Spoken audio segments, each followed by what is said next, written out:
আসসালামু আলাইকুম প্রিয় বন্ধুরা, আপনারা জানেন আমাদের এক কন্টেন্ট ক্রিয়েটর সোমেলের মিস্ত্রি উনি গ্রাম আর কাঠের গোড়া দিয়া বিভিন্ন মানুষের ছবি আর্ট করে।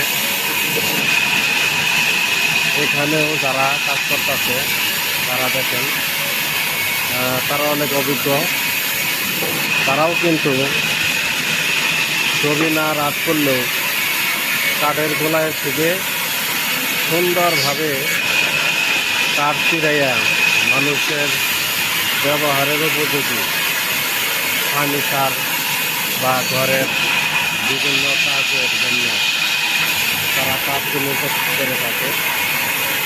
একজন সোমেলের মিস্ত্রির কতটুকু দক্ষতা থাকলে তারা এইভাবে সুন্দর কাজগুলো করতে পারে, এই মেশিনের ধারা। সবাই ভালো থাকেন, সুস্থ থাকেন, আমাদের জন্য দোয়া করবেন, ভাইদের জন্য দোয়া করবেন। আল্লাহ যেন সবাইকে, পৃথিবীর সকল শ্রমিক ভাইদেরকে সুস্থ রাখবেন। আসসালামু আলাইকুম।